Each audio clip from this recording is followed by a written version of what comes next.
Welcome, ladies and gentlemen, to Three in the Keystone, episode 43. You all know by now we usually shout out the number, but tonight we're not going to honor Darren Sproles or Troy Polamalu. It's Embiid is the MVP. The Sixers are up 1-0, and Bryce Harper is back. That's what tonight's episode is dedicated to, Al. Hell yeah. Listen, we've been on for a while, and it feels like it's been a good night to be a Philadelphian a lot of these nights that we record, and tonight is no different. Absolutely. What a night it was last night. And in case you haven't noticed, there's only two voices on the pod tonight. It's the two-man weave, myself and my main man, Al Ryan. Al, you say you had some choice words for Chris? Yeah, the big Joel Embiid supporter can't even make it the night that he's finally crowned MVP. It's funny to me, to the listeners, Chris had somewhere to be tonight, which, very important to him. He had a designer bag bingo that he had to go to this evening. So hopefully his numbers are getting called and it's worth it, because we'll be trashing him all night long and he won't be able to defend himself. And next week he'll probably be all fired up like he was that one time. But that's just the way it goes when you miss a show here.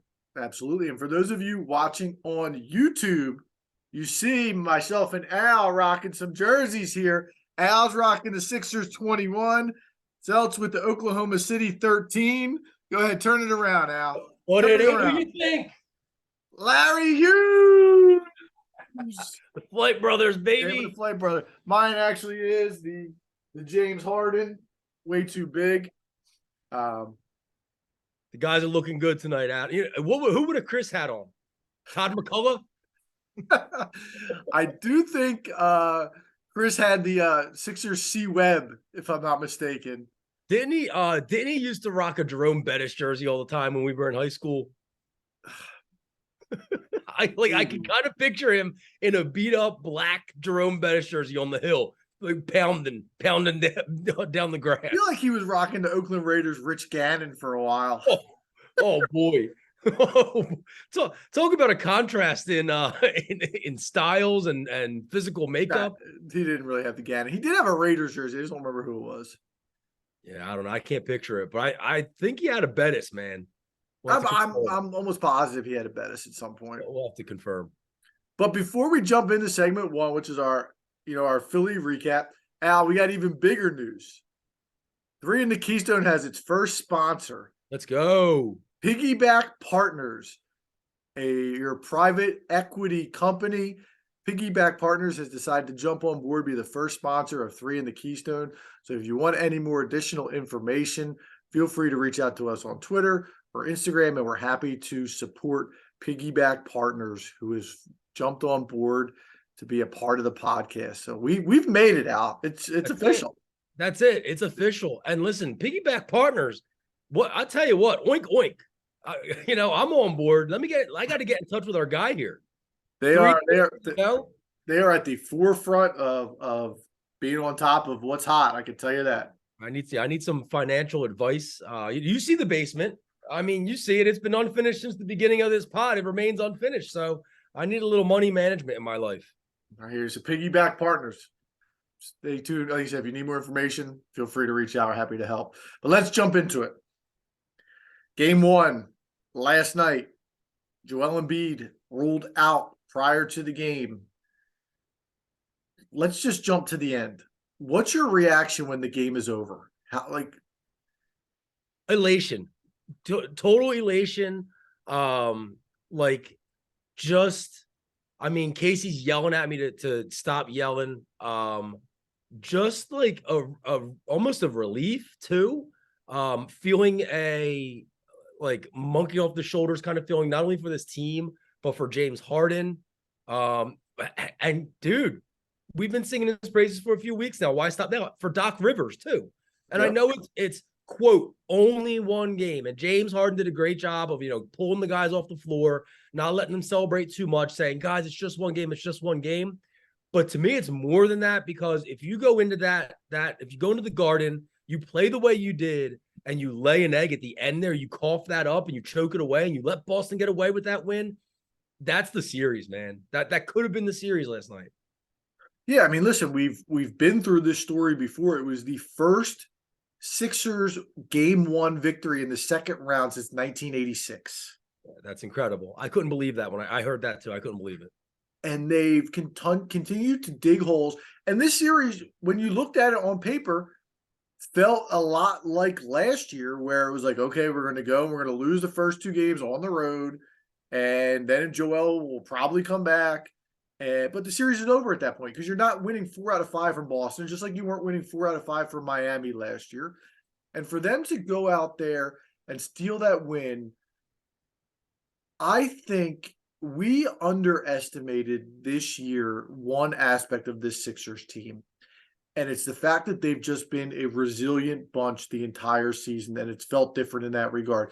There have been so many games. The first one that comes to mind is the Milwaukee game on that Saturday night, where they'll be down 12 in the fourth quarter with 6 minutes to go, and they just find their way back into these games, and they know how to close out games. And they're 13-5 or something along those ways without Joel this year. They've just shown a maturity and a poise and a resilience that Sixers teams of past have not shown. I don't know where that's going to lead them. I still don't think they win this series. But my God, if I'm not a lot more excited about what I'm going to see going forward after last night. Last night was just, it was truly euphoric type feeling when they closed that game out. It was. That was well said. I don't want to make it about this guy, and I won't bring his name up again after this. But you can see the difference when you exercise the demon that was Ben Simmons. This team just enjoys playing basketball with each other. You saw it when they announced that Embiid won the MVP, and the way those guys chanted MVP, cheered for him. James comes over, gives him a big hug. Tobias, a guy who just, we've talked about it, the ups and downs he's had in this city, and you know, a scapegoat a lot of times for this team. And he's right there, right next to Joel, clapping it up next to him. This team just has a camaraderie and a chemistry that we haven't seen before from any Sixers teams in the past, in the post process era. Now, where do you want to start, Adam? Because there's so many good things to say, really, about last night, and I could start in any number of ways. Let me start with this. James Harden has had I don't think there's anywhere to start other than James Harden. No. Has had this weight on his shoulders of his playoff success for years, and rightfully so. He's come up small in a lot of big moments. Last night, he was tremendous. And for him to not only hit that three-pointer to give us the lead with 8 seconds left, somewhere around there, but for him to do it right in that rat, Al Horford's grill, I couldn't have asked for anything more in my life than that shot to go down, because I can't stand Al Horford for stealing this organization's money for 2 years and making us let Jimmy Butler walk because we thought Al Horford was a better option. And he came in here and he was trash. And then we had to attach a first-round pick for him to go. So that shot couldn't have made me feel any better. And his sister or his wife, who's all vocal on Twitter? I always thought it was his sister, wasn't it? I thought it was his sister too, but I think Bissonelli tweeted his wife, but I think it's his sister. Okay. Screw her too. Yeah, no, absolutely. All the Horfords can go to hell. And I agree with you. And I don't want to say that was a storybook ending, because the story's still being written, but that was a perfect way to end a chapter in the story that is the 2022-2023 76ers. Look, what more can be said about Harden? He played well in every facet of the game. He put the team on his back. We forget all too often, and it's because of what you said, his transgressions in the playoffs, because of his almost, I don't want to say his slow style of play, the dribble, right? We forget that this man's a top 50 player of all time, and probably now in way lower than that, top 30. Yeah, he's betting more than that. He was one of the best shooting guards of all time. It's just that he's past his prime at this point. 100%. And we forget that. And look, last night he got to his spots at will. He wasn't playing that game where he was just trying to draw fouls every time he went to the lane. He kept the guy on his hip, and he reacted to how they reacted. If they gave him a little bit of space, he pulled up. If they tried to reach in, he went and drove to the hoop. He created that space with his body. He finishes the night with 17 of 30, 7 for 14 from 3, only 3 turnovers, and just the play at the end of the game that you spoke about. It's a combination of just his greatness and just Doc again. Man, just an excellent play call. You know that Boston switches everything. So to set that screen at the top to let Harden be defended by Al Horford, a guy who he knows he's going to be able to take one-on-one however he wants to take him. So he runs the ISO. You got guys, the 4 guys in Boston, they're kind of creeping in, shading in, waiting for the drive. And James says, screw it. Let me just throw this up because guess what? I'm shooting 50% from 3 tonight. I'm going to be able to beat him 10 times out of 10. Let me just make the shot. And he made the shot. And not only that, but Doc does not call timeout, which doesn't allow Joe Mazzulla to set up a defense or run a trap. Because you would have to think if they have time to set up a play, they're probably doubling James and getting the ball out of his hands, and they don't have time to set that up. Listen, you said it earlier, we've ridiculed Doc, and I'm not ready to jump on the Doc bandwagon, but he's done a fantastic job this playoff. He showed a little zone last night, which has helped because obviously we couldn't protect the rim and we have trouble guarding the wings, which threw them for a loop a little bit. He's really done a good job this playoffs. I'm not going to knock him. He really has. We mentioned it before. How does this man do his best work when he's missing Embiid or he's missing Harden? Like how does that work? I guess there's obviously there's less expectations. They're 10-point dogs going into last night, so it obviously when you get the win, I think as a 10-point underdog, you're going to give more credit to the coach because of the job he does, as opposed to if they're 7-point favorites and they win, like nobody's really giving credit to the coach. It's more of a disappointment thing. But I'm not sure. I mean, even there's been games this year they didn't have Harden or Embiid, and he's got those guys to play. And now that might be a testament to what we said as regards to the team atmosphere and the team attitude. Like it's a next man mentality to step up. And we've seen it all year with these guys, the Shake Miltons, the George Niangs, Paul Reed, who we'll talk about in a little bit, has really just emerged after being stapled to the bench for half the season. Yeah, and how about a guy who quietly puts up 17 points all in the first half in DeAnthony Melton? I mean, we're out of that game without him. It's over at halftime without him. DeAnthony Melton is a guy, we've done 43 episodes of this podcast, and we just don't talk about because he doesn't outperform. Like, he's just solid. Like, there's never any ups or downs. You just know what you're getting. And some nights he makes shots, some nights he misses shots, but the defense is there. He's just a good player, and he kept him in the game in the second quarter last night. He kind of like, it makes me think of the way we probably would talk about and treat Tobias Harris if it wasn't for the contract. Yeah. Because they're both steady Eddie type players, but Tobias is attached to all the money. So and for whatever, whether it's correct or not, true or not, he's attached to us not having Jimmy Butler on our team. Absolutely. Can we talk a little bit about Paul Reed? Yeah, you're chomping at the bit over there. Everybody can't see it, but the saliva is running down your chin right now. You mentioned Ben Simmons, and I'm looking. The one thing I thought of after watching the end of that game last night, they're down 3 with, I think it was about 50 seconds left.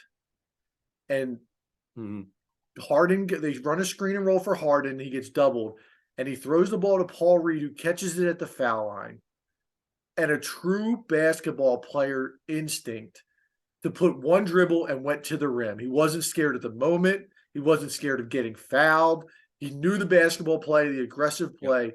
And all I thought of in that moment, which is sad to honestly say, is Ben Simmons is catching that pass and looking to throw it elsewhere.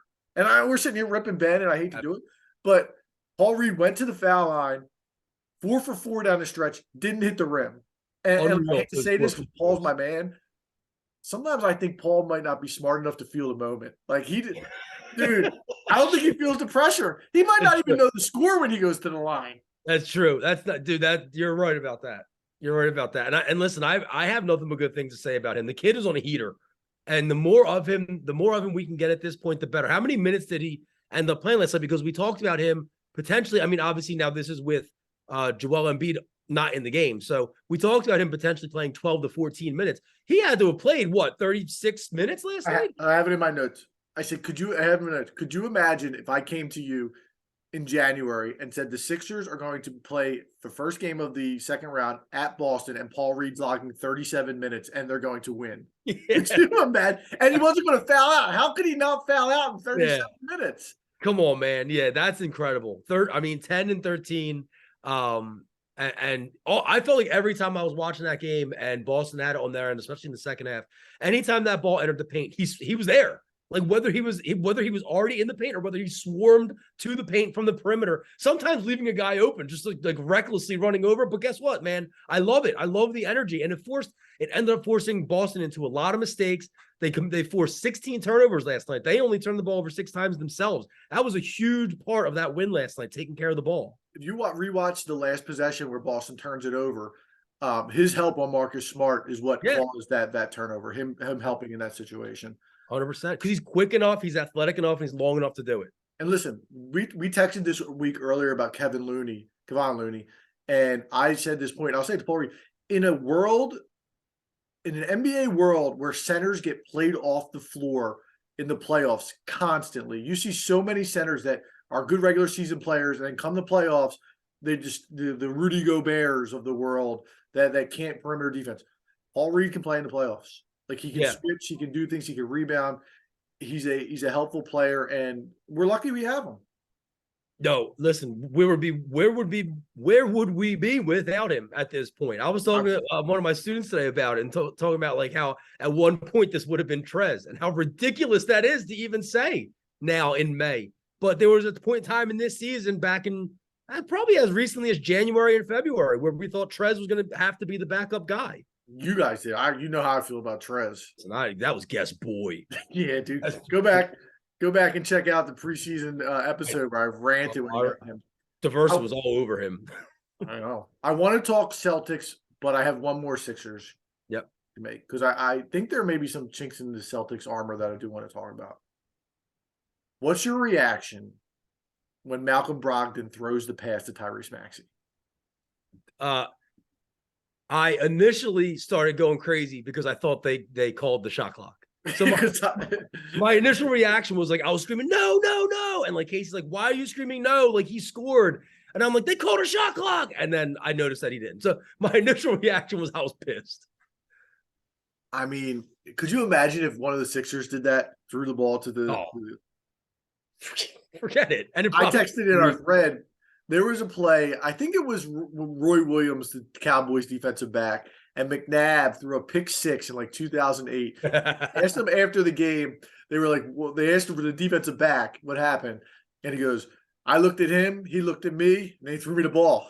That was the exact feeling I had when he threw the ball to Maxey. And then like you're just, you know what the score is in your head, but then you look at the score and you're like, oh my God, we're going to take the lead.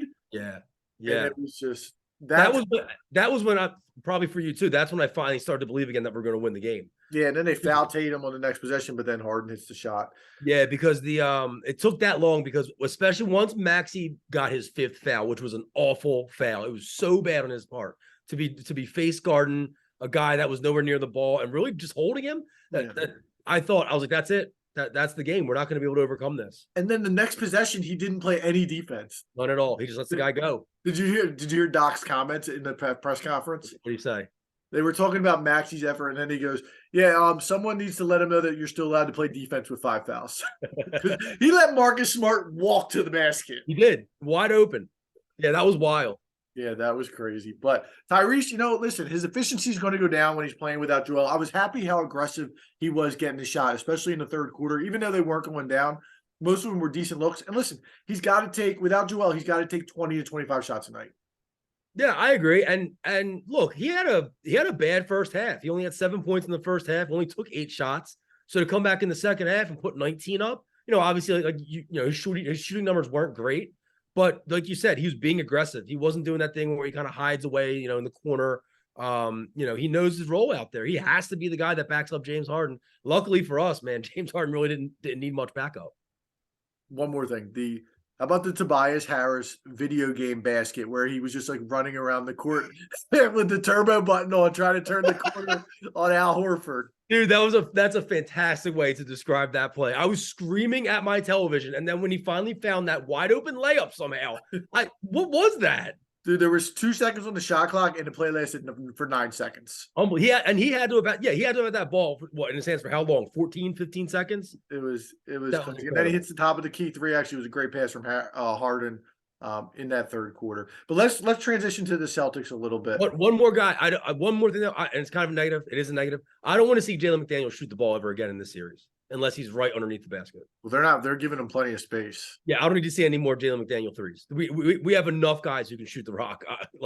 Dude, he needs to know that like he's being left open for a reason. Yeah, I don't mind one or two in the first half, but after that, I mean, Doc did a good job pulling him. He just didn't play him. He wasn't effective. Yeah. All right, moving on. Boston may not be as good as we think. They're still really good. But let me run this down for you. Let's go through the roster a little bit. Yep. Brown and Tatum are stars.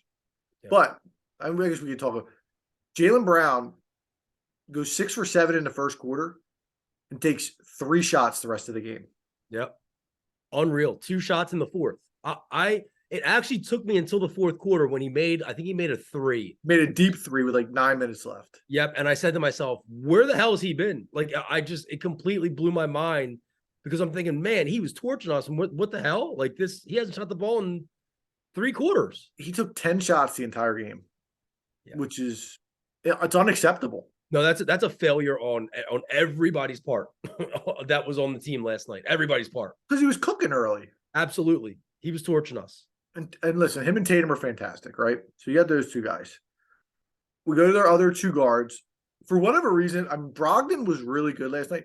I have no fear of Malcolm Brogdon. I can't tell you why. Like, I think he's a nice player, but I'm not scared of him when he's on the floor. I think he can get him on defensively. You can cook him a little bit. And he's a decent player, but he doesn't scare me a ton. I actually think White's better, but White played horrible last night. White played terrible. He played really bad. I was surprised at how bad he played. Every time I looked up, he was doing nothing. Every time I looked up and he was on the camera, he had a dumb look on his face because he either just let up, so he had a defensive lapse or he missed a shot. Yeah, he was terrible. And he's been really, really good all year. He actually scares me more.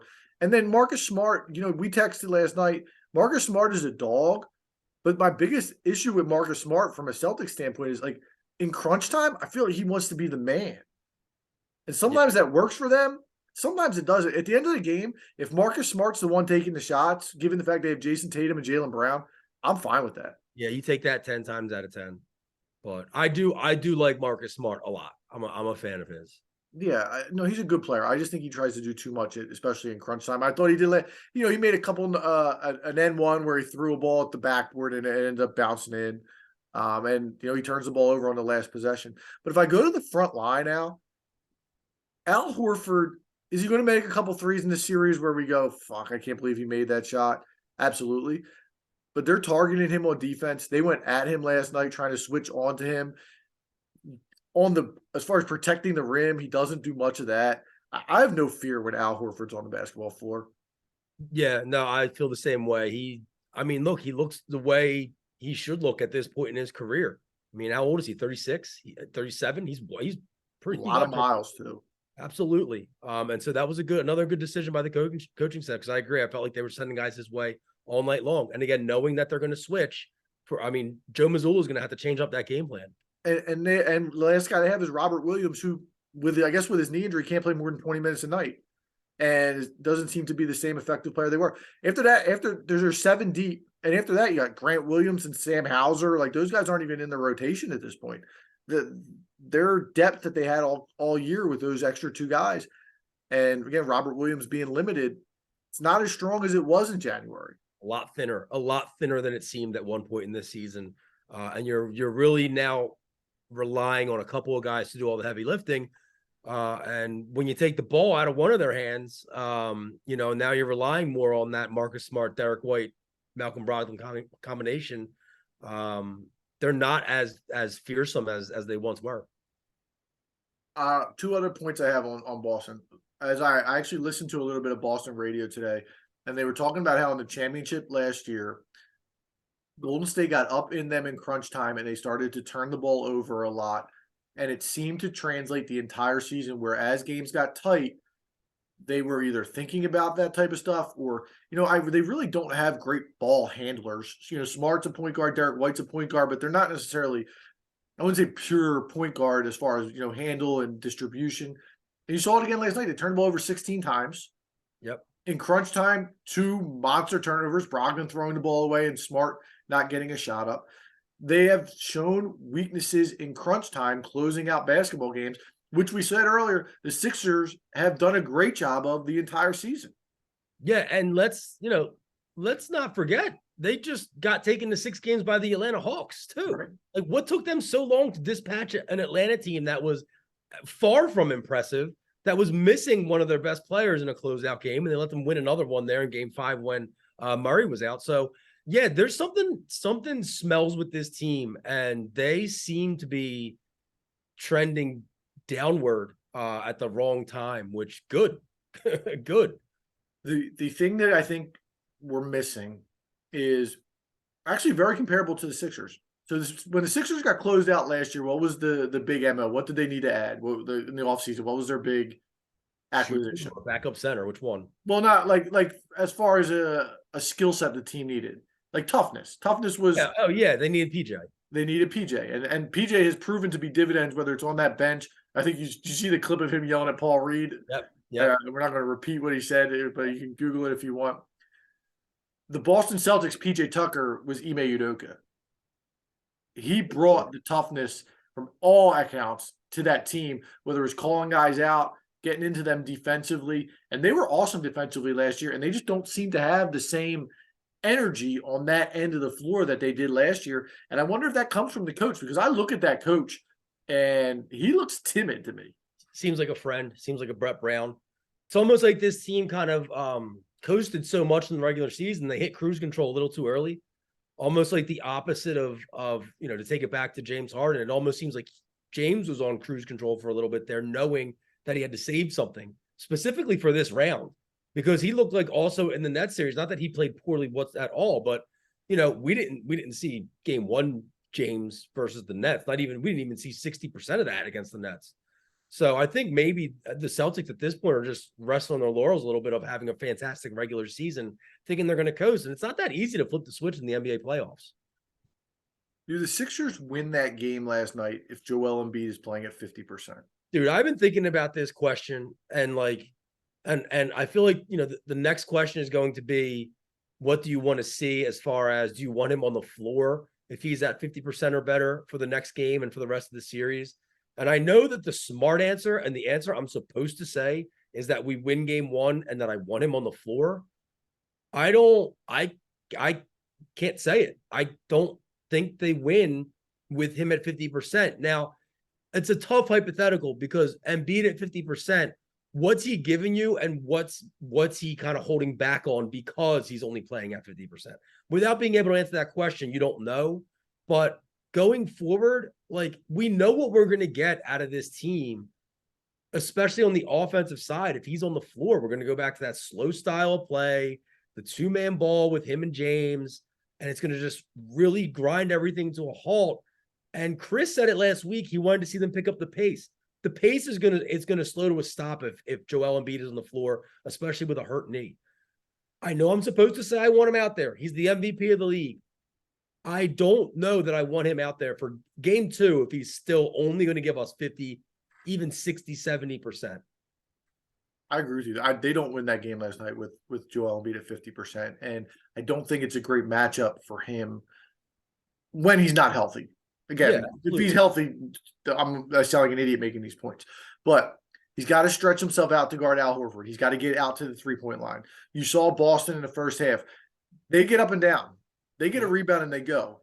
If you got this guy lumbering up and down the floor with a bad knee, I don't know how it's going to play. Good. Here's my thoughts. And this you have to look Joel in the eye. This is what we're going to see what he's really, really about, because I think he's going to eventually come back in the series. I don't know when. But I think if he's not 100%, if he's 75, if he's 70%, he's got to take a step back and say, James, I need you to be the man. And I'll be here in support, and I'll get my points, and they'll come to me as it goes. But we don't need to run this offense through me if I'm not 100%. And I'll save my energy for the defensive end. I'll guard the rim.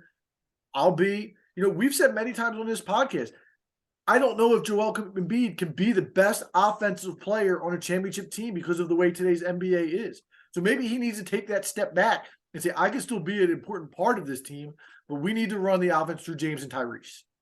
And I'll get mine because I'm so damn good that I'm going to get my 20 anyway. but I'm not 100%. And for you guys to force feed me the ball and have me try and get buckets, it's not going to work for us to win a championship. I couldn't agree more. It's we just saw, like we said, Paul Reed on the floor for 37 minutes. So if we bring Joel Embiid back, is there a world where he only plays 25 minutes, 26 minutes? I mean, absolutely. And I think it's the way to go if he truly is hurting, because he will be lumbering up and down the floor. He will be sitting there trying to pivot on that leg and not being able to do it, trying to make a first step to the basket and not be able to do it. I hate to say it because and without Chris here, especially because we're painted as the Embiid haters, so to speak, in Chris's eyes and probably in some of the listeners' eyes. And I promise you, I'm not an Embiid hater. I promise you. But I used to use this word a lot, and we're bringing his name up for the third time. I used to call myself a Ben Simmons realist, and I feel like I'm a Joel Embiid realist. And this is real. This is what he is. 100%. And we've said it all along. You can't count on him to be there in playoff time, and he's not there again. Again, I feel for the guy. I really do. I'm not trying to be a hater. I feel bad for him. And I mean, I hope that when he's ready, he gets back on the floor. You know, people are saying, you know, don't play him in game 2. Don't play him in game 2. If he's ready to go, play him. Like, let's step on the neck. But Absolutely. I agree with you. This is the first year that we've had the benefit of a backup center that can play. And if it's a matter of, even if Joel, you said 22 minutes, that's what it has to be limited to, that's fine. We'll survive. Yeah. Now, listen, I hate to put this out there. We're now put yourself in a world where game 2, Wednesday night, Joel doesn't play. We steal a second game from Boston. We come home Friday night for game 3. Joel's feeling good enough to play, and we lose game 3. Oh, Lord. What are the headlines? What's the narrative at that point? So you're telling me he doesn't play well. That's what you're telling me. Yeah, he plays, he doesn't play well, puts up one of those 20 and 8, you know what I mean? Like 6 turnover games, and really just, and you can see the game in your mind, right? Yep. The slow offense, like, yeah, what do you got? What's the city's reaction on Saturday morning? I mean, that's a worst case scenario for this team. It is. It's the worst way to be up 2-1 against the Celtics. I hadn't even thought about it, and the thought of that happening is blowing my mind, and I don't really know what to say because it's real. It could really happen. Now, I think Boston responds in game 2. I don't see us getting 2 in the Garden, but God, that would be scary. Or does Joel even play if you up? But you're saying hypothetical. I don't know. You're the MVP, and we're going to talk about Joel winning MVP in a little bit, but like you're going to see the Jokic haters would be out in full force. Oh, they already are, man. They've been out all week. I had the displeasure of listening to Bill Simmons and Ryan Russillo talk about it for a little bit earlier this week. Those clowns, like, just let it go, man. The guy's the MVP. He plays both sides of the floor. We can transition to that in a second, but I do want to ask you: has game 1 changed your mind about the series at all? Yeah, it had, because I said last week, gun to head, Celtics. Like, now I'm like, there's a little bit of trepidation, a little bit of doubt, because I mean, we did it. We won. We took a game, and we took a game without the MVP on the floor. So obviously we can beat this team. Now, can we get it done 3 more times? Without Joel Embiid or with a hurt Joel Embiid? It's still a tall task. We just watched Sacramento get spotted 2 games and lose to Golden State in 7. So the series is far from over. I'm not going to sit here and say that I don't think it can happen, but if you're asking me who I'm still taking for the series, I'm still taking Boston. Yeah, I'm still taking the Celtics in 6 too, but it certainly felt good last night. And my last comparison, do you have I hate to even use this term because we were so kind of, did it feel at all like game 1 of the 0-1 finals? Yeah, a little bit. I got some flashbacks of that. Me too. Yeah, definitely. But I didn't go outside and bang pots and pans with the rest of my neighborhood like I did in 0-1.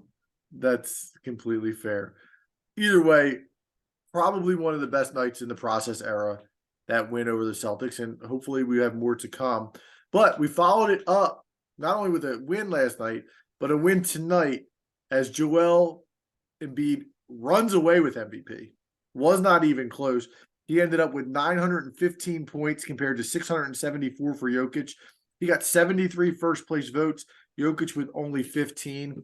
And we've been painted, again, you and I, as Embiid haters compared to Chris, who's rolling a bocce ball somewhere in the bingo hall. I couldn't be more proud that Yeah. Joel Embiid is the MVP. It's been such a journey since he's been drafted, missing the first 2 years, not really knowing what you're going to get. He comes out in his rookie year, and I would use the term, you knew right away he was a megastar. Yeah. He was coming from that first game against Oklahoma City. And he's lived up to the hype. He's gotten better every single season. He deserved to be MVP. He was unbelievable the entire season on both ends of the floor. Leads the league in scoring for the second year in a row. Truly a transcendent player. You could say, you can bring up other players. He's the best player in Sixers history. He's the best player to ever put on a Sixers uniform. I couldn't be happier for him to win the award the way he did. And if you watch the clip of them getting it tonight, it meant a lot to him, which you knew it did beforehand, but you could see him, crying.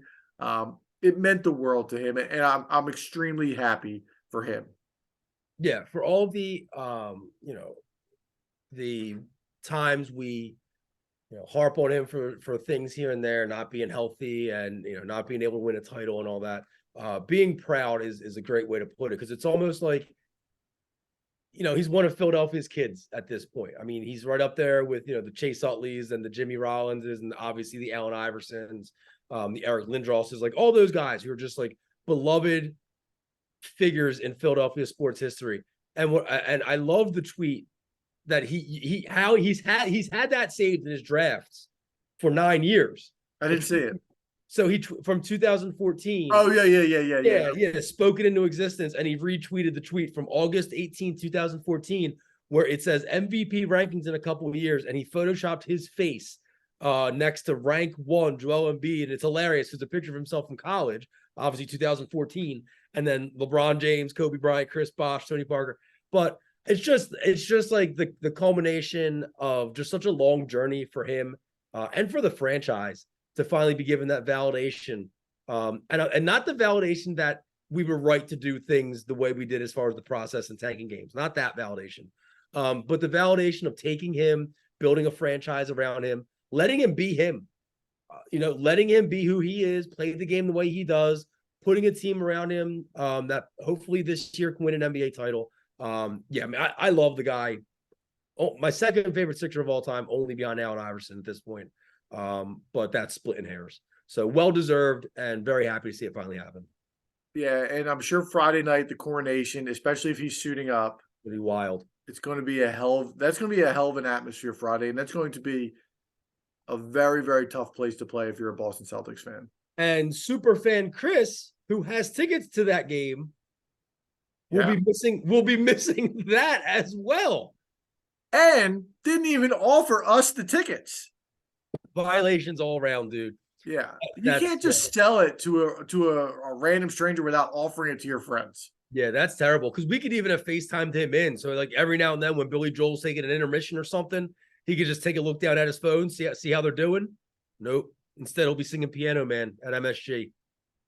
Oh man, I was so happy last night when that game. Yeah, I went up the stairs and I was just pacing in my room after the game was over. Yeah, for the fourth quarter of that game is the loudest I've been for. I mean, I was pretty loud during the Phillies World Series run this past year, but I was screaming at almost every play during the fourth quarter. There was visions. I was getting a little nervous because I was getting scared that if we lost that game, that I was going to throw something at the TV. So I made sure like everything was away from my hands, my remote, my phone, nothing was near me. It's such a good feeling. Anything else on this before we transfer to the other Philly news of the week, Philly sports? I have nothing else. I just, in a year where there were probably 4 guys who could have been awarded this award, I mean, it just goes to show right now how strong the league is. I mean, the league is just so talent rich, man. It's a joke. I also want to add this. If you're a betting man, since we've started this podcast, every Philadelphia team's gone to the championship. Yeah. Sixers to win the East. I don't want to take credit for it, but I don't really know there's much other explanation. Well, we need something to do to get them over the hump. We keep getting there, but we're not winning any of them. Yeah, I know. But if they get to the finals, I'll be thrilled. Even if they lose. Absolutely. As long as they don't lose to Denver. But they'll cross that bridge when we get there. Let's try and win a second game in the playoff series. Wait a minute. Who would you rather lose? Who would you rather potentially lose to, Denver or the Lakers? Because Lakers. I wouldn't be able to take a loss to the Lakers. Oh, man. stop it! You can't lose to Jokic. I wouldn't be. There's a couple reasons. Number one, it's the Lakers, but number two, because now all the and it's getting close. But all the LeBron GOAT guys, which you're one of them, right? I am one. I'm a LeBron guy. Basketball, not personality wise. Basketball wise, I'm a LeBron guy. Yeah, that really amps up the conversation if LeBron wins one this year. Well, especially with that group. Yeah, but I don't think they're getting past Golden State. There's another story to tell though as we move forward. Yeah. We talked draft last week. We got to do a little bit of a draft recap. Shout out Bryce Harper. We mentioned you earlier. With too much going on in Philly sports, we can't talk about your return, but welcome back. Again, Chris missing in action. Can't recap the Eagles draft, but by all indications, a huge win. Jalen Carter at number 9. They move up a spot and draft Chris's number 1 target, the defensive tackle out of Georgia. Nolan Smith at 30, who we even talked about taking at 10, another defensive end out of Georgia. And they end up trading for DeAndre Swift, running back from the Detroit Lions, get him relatively cheap for a 2025 4th and a 2023 7th. And you saw that trade, we're going to get compensated a 5th round pick if he leaves. If he leaves, yeah. So if he ends up being a rental, we end up getting that 4th round pick back basically too. What a deal! By all indications, they were a huge winner on draft day. I always say you can't judge a draft until 3 or 4 years down the road because, again, you don't know what these players are going to become.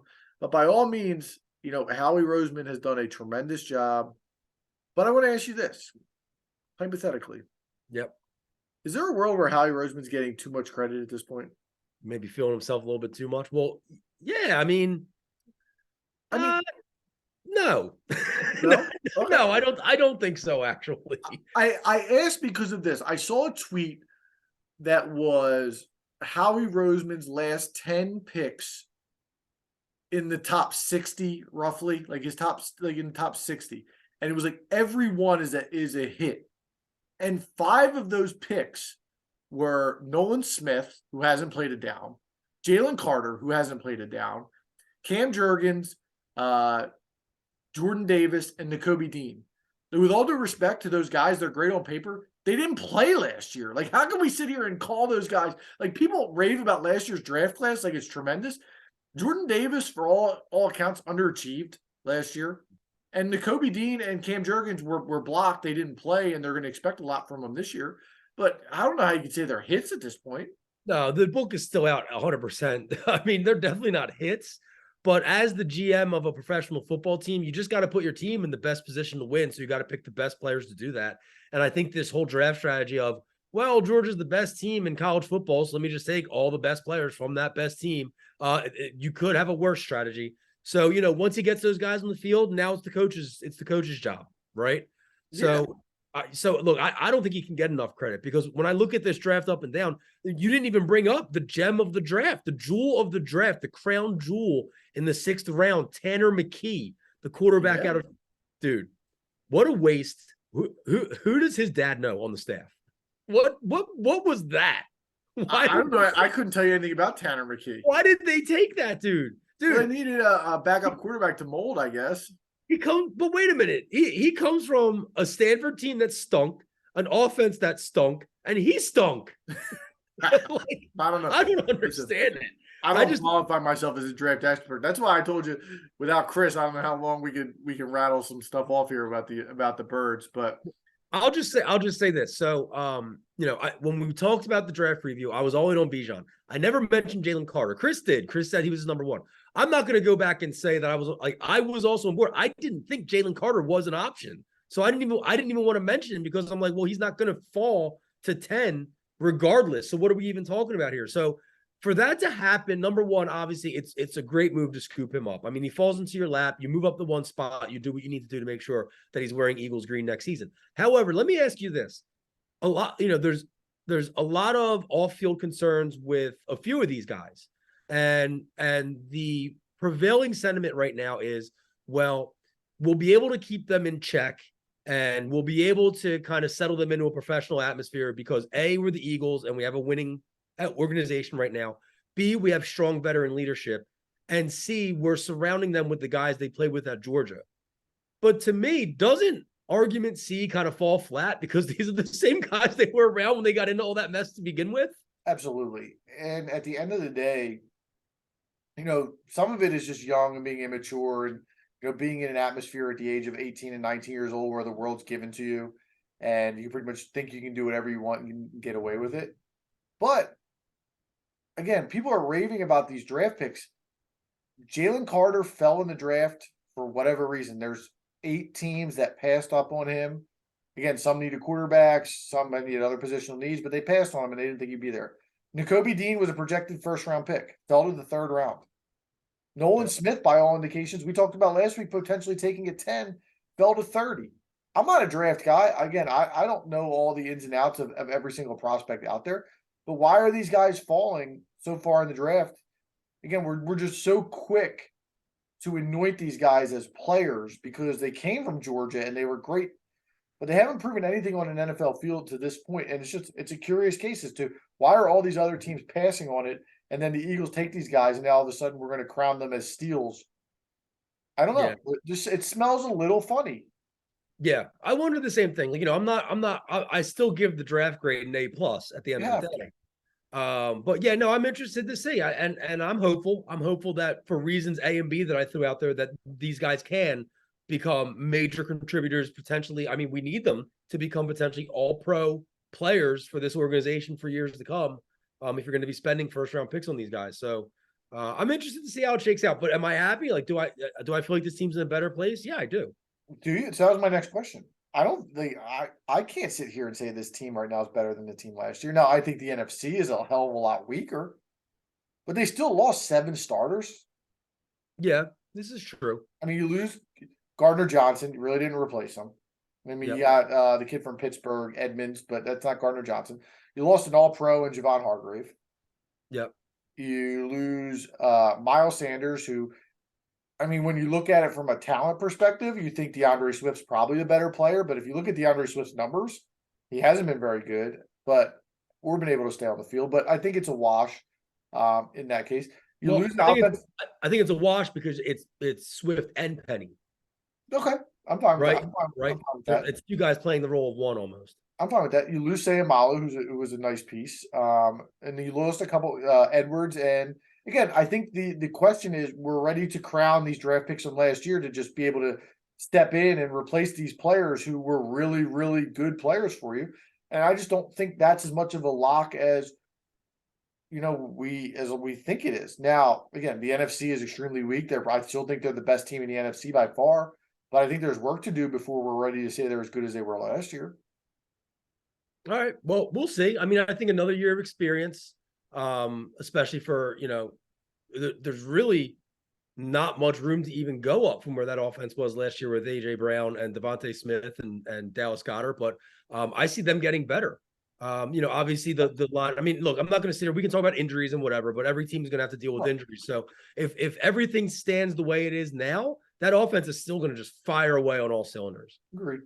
The defense, I think, bringing back both corners.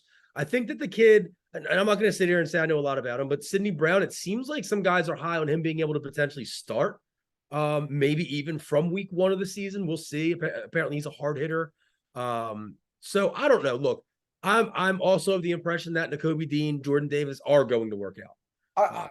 I think so too, but you have to see it before. No, it's unproven. Absolutely, it's a mystery at this point. And it is funny to me. You mentioned Sidney Brown. Shout out to the guys who are the draft gurus. I got mad respect for you guys, but it's amazing how many Philadelphia fans all of a sudden know so much about Illinois football and the defensive side of Illinois football when they draft these guys. Like, you didn't watch it down. Don't lie. You didn't watch it down of Illinois football. Absolutely. These guys just jumped on YouTube and typed his name in. Yeah. But I wanted another Brown. I wanted Jair Brown from Penn State, who I do know a little bit about. He was the Rose Bowl MVP. Okay. And he was also named at the end of the season the team MVP by the team and the coaches. Just a hardworking kid. He was a JUCO who signed on with Penn State. So I would have loved to had him because I don't think there's a Penn State guy on that roster, and I don't think there has been in many years. What was the running back from back in Tony Hunt? Tony Hunt. Oh wait, well, first of all, I'm an idiot because Miles Sanders was a Penn State. That's true. Bad move there. Terrible on my part. But yeah, Tony Hunt. Tony Hunt was a Penn Stater. And for a while there, when they first signed Boston Scott, I kept thinking they were saying Austin Scott.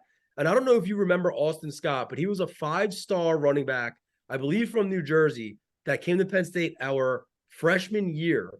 And he used to never see the field, and we'd be like, what's wrong with this guy? Why isn't he seeing the field? He was always smoking weed on my floor at Penn State. So I had the insider info back then. If we had the pod back then, I could have told everybody why he wasn't seeing the field. Austin's got suspended from Penn State due to drug use. Do want to also just mention before we wrap up segment one, a couple of corners as well. Keely Ringo from Georgia as well. Yep. And then they signed undrafted free agent, I don't have the name in front of me, from Alabama, who was a projected first-round pick going into last year, fell off the map completely, but they brought him in as well. So I'm looking to kind of bolster that cornerback stable with the two older guys that they have in place there. So, again, I'm not trying to be a pessimist, just trying to drive a little conversation. On paper, it's a tremendous draft, and Howie did a great job. Yeah, that's interesting. I didn't know about the guy that you just mentioned from Alabama, but Keely Ringo, I like just because he has all the physical tools. But again, I feel like it's his head and just his willingness to trust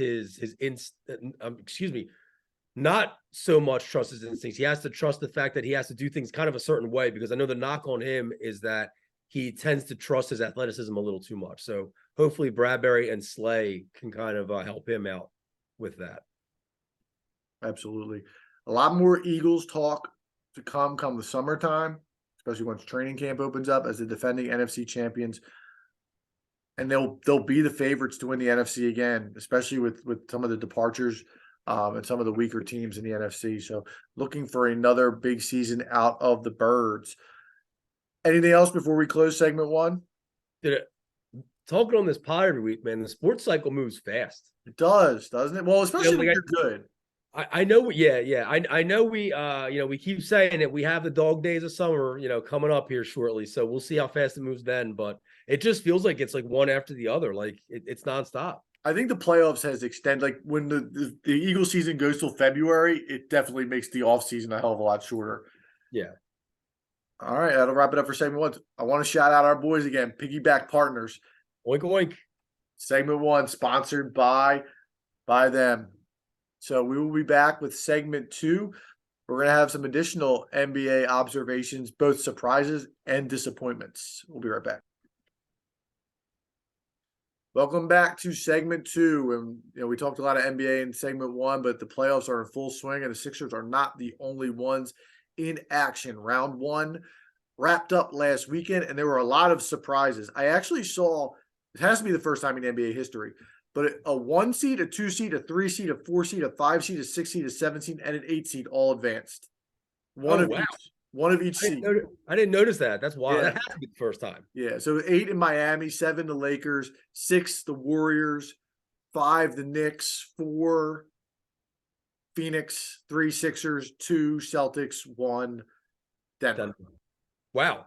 Yeah. Wow. Wow. I hadn't seen that before. That's good playoff knowledge by you. Yeah.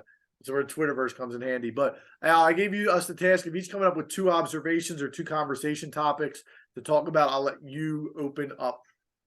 So I'm opening up here with the Golden State Sacramento series. And while the series was great in and of itself, and we can sit here and talk all about the games within the series and all that, and Sacramento going up 2-0 and, where the future lies for them and everything being such a young team. I want to talk about Steph Curry. I want to talk about Stephen Wardell Curry, because I want to know from you, Adam, what does this man have to do to get his respect as far as being among the all-time greats in league history? And I'm going to give you some numbers here before I let you answer that question. And I'm going to actually pose almost like a sub question to that. So he has 595 3-point field goals made and counting in the playoffs, which is an NBA record. And it's almost 100 clear of Klay Thompson, who sits in second place. As far as for the number of threes made in a single season, he sits at first, third, fourth, fifth, 10th, 11th, 16th, and 17th for most threes made in a single season. He's first all time in the NBA with 3,390 threes in his career, which obviously is still going. That's over 400 clear of second place Ray Allen. He's second most in threes in a game with 13, which is only one behind Clay's 14. So I want to know, where does he stand to you? What does he have to do? And do you think, I know this is a lot, do you think that almost him being such a good shooter almost hurts him as far as being placed among the all-time leaders because of how easy he makes it look and because he does it so well that you tend to forget about and not really emphasize the other parts of the game that he does well, his ball handling, his passing, all that stuff. So I'll let you answer those questions. No, it's all extremely valid points. And I think I agree with you that he never got his just due, but I think it's about to come now. And I think a big part of it was what happened last year. He's obviously won championships before, but he had never won an MVP, finals MVP. You know, Iguodala stole it from him the first year when they won the title, and then he wins two with Kevin Durant, where Durant wins MVP. He finally was the guy. Not that he wasn't on the first one, but again, he doesn't win MVP. To put that team on his back. The performance he put on Sunday was truly an epic, especially in the second half. It was, I'm not going to let these guys lose. I'm the best shooter of all time. I'm going to get it going. And when I get it going, it's over. Because I can get my shot off at any time. And you better have three guys with eyes on me. And that's going to open up layups for everybody else. As far as where he ranks all time, here's the hard part about that, Al. And you know this. How can we, as 35, 36-year-old men, how can you compare Steph Curry to Kareem Abdul-Jabbar? Yeah, You never saw Kareem play. You're comparing eras. Yep, and we've never seen them. Forget eras are important, but you never saw Magic Johnson. You can't we never saw Magic in his prime. I mean, listen, we sit here and I said Michael Jordan's the GOAT, and I barely got to see him in his prime. Right. So I put together, we usually do these lists and these countdowns. And I think generally we use the year 2000 as a starting point, roughly, because that's, we're 15 years old at the time you start to understand the game. Since the year 2000, where do you rank Steph Curry all time? I'm going to throw some names at you. LeBron James. He's the only one. He's the only one. Yeah, that's I agree. LeBron's 100% above Steph Curry. Yeah. I have four other names in the ballpark. Yeah. And Kevin Durant. He's better than Durant. Tim Duncan. He's better than Duncan. Kobe Bryant. He's better than Kobe. Shaquille O'Neal. He's better than Shaq. I have him so high on my all-time list. And I don't know if it's because I'm in the moment and I'm watching it happen. He's so criminally underrated. He has changed the game of basketball. This man has done things that we only used to dream of when we would play and launch up threes at Houston Playground or wherever the hell it was. This guy is just, I don't know what it is. I don't know if it's because he plays on the West Coast, he plays for Golden State, or again, because like I said, he makes it. Kobe did too. Kobe was a West Coast his whole career.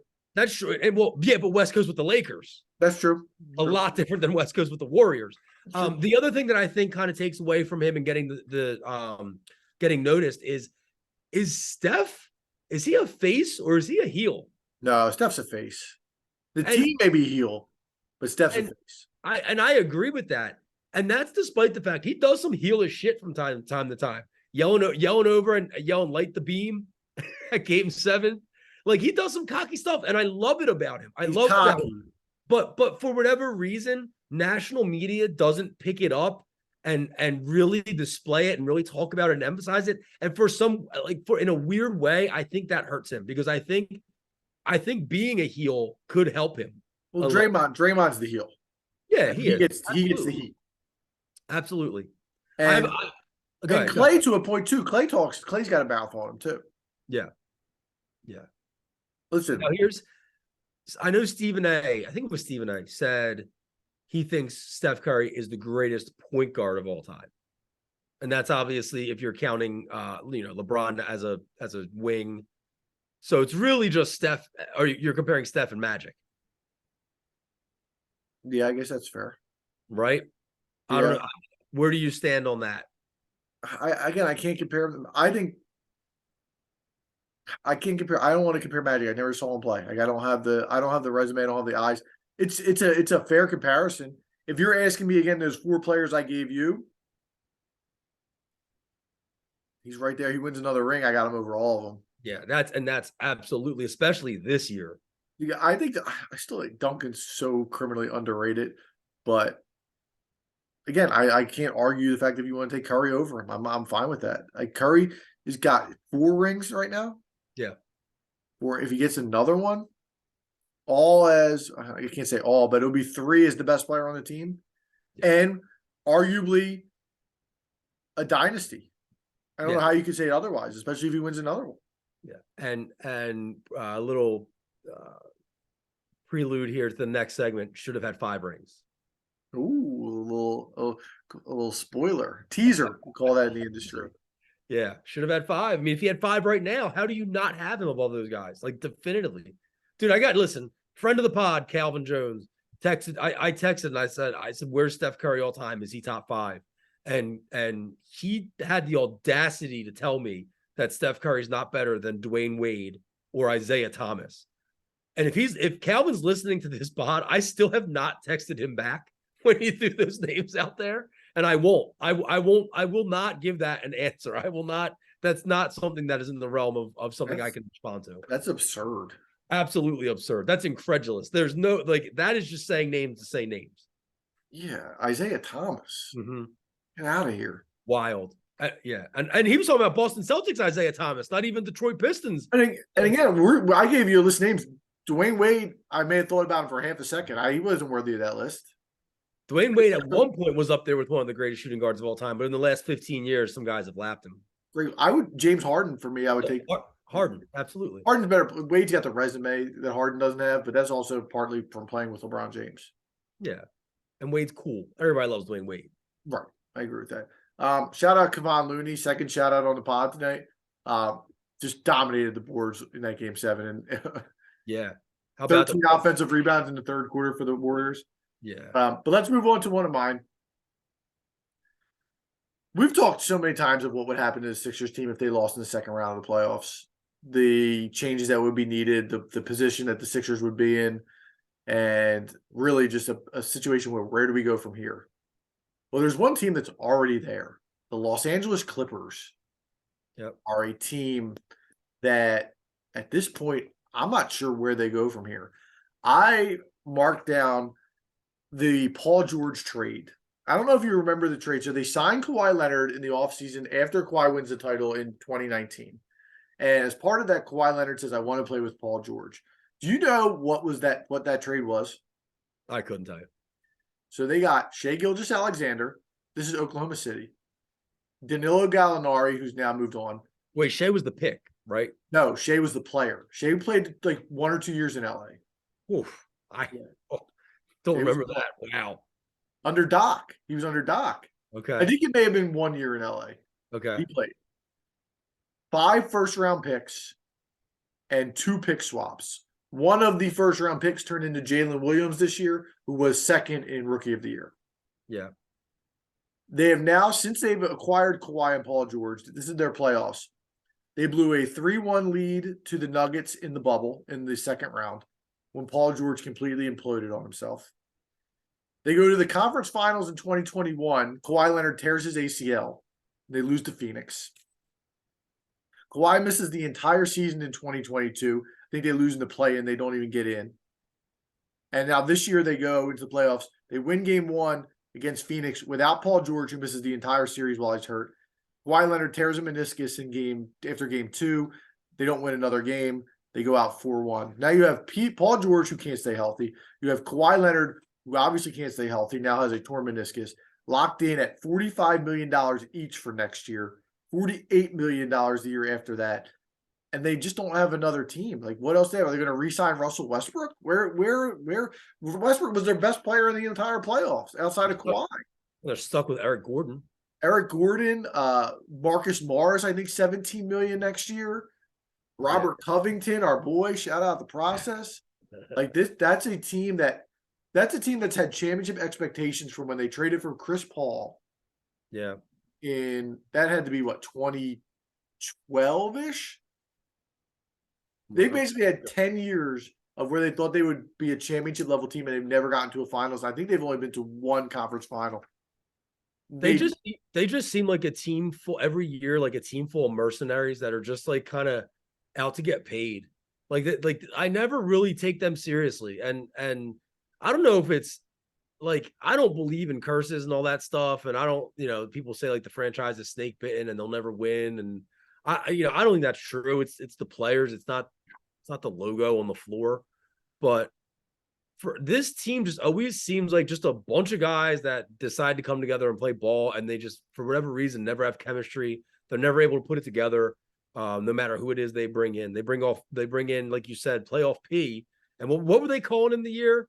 They were playoff P, and then he choked. He was terrible. And then he claimed they gave him a funny nickname the year he choked. I can't remember what it was. I forget what it was too, but that was when Pandemic P. Pandemic P. Yeah. Pandemic P. I think that was also like praising him though, wasn't it? No, that was because he like, listen, I don't want to get too PC here, but he was like complaining about his mental health in the bubble and all that stuff. And that he wasn't there. And no, that's we were right. Yeah, you're right about that. Yeah, Pandemic P. But I don't know, man. They're to me, they're just, maybe there is something to the whole like kid brother, you know what I mean, playing in LA alongside of the Lakers, sharing a court, all that stuff, sharing an arena. Maybe there is something to that. Over that 10-year stretch, the Lakers have basically sucked, but they still got a title. Yeah. Still got a title. And the Clippers would trade for that any second. And they're moving into a monster arena in like 2 years, I think.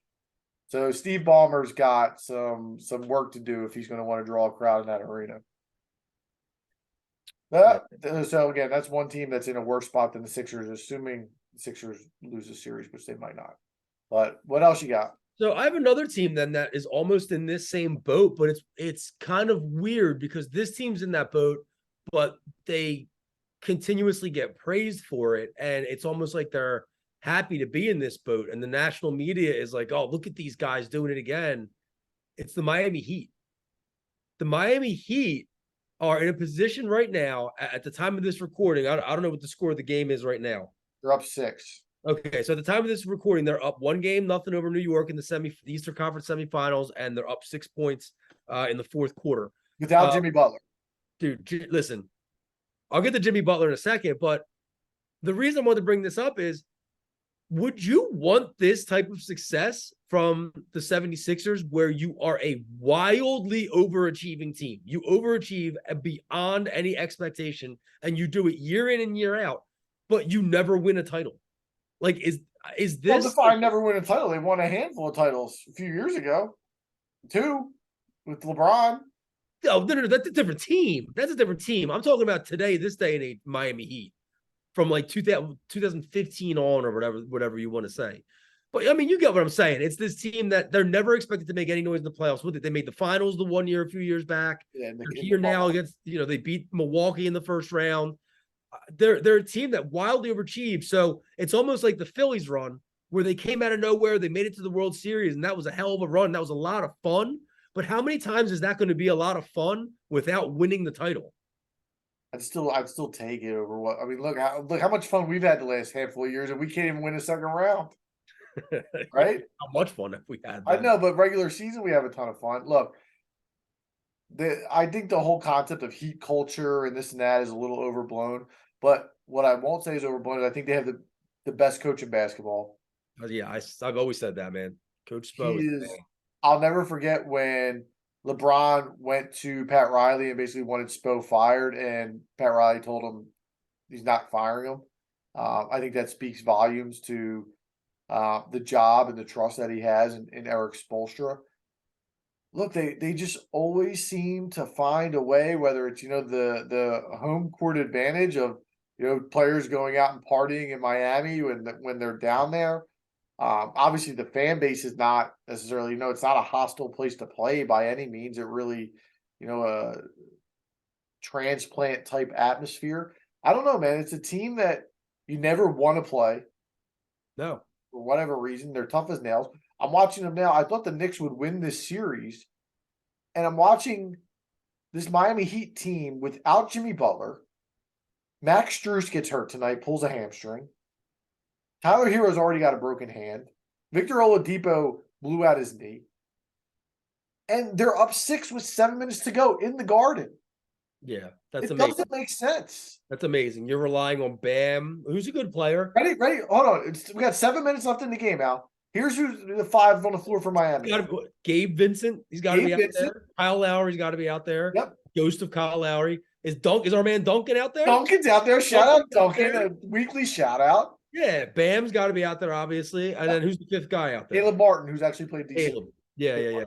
But who else? I don't know if they have anybody else. I'm going to give a real quick look on the box score of who else has played tonight. Again, Strus played 21 minutes, but he's hurt. Kevin Love, 20 minutes. And Haywood Highsmith. Those are guys who played basketball tonight. Shattered again to Coach Spo. You can't say enough good things. But I'll close with this.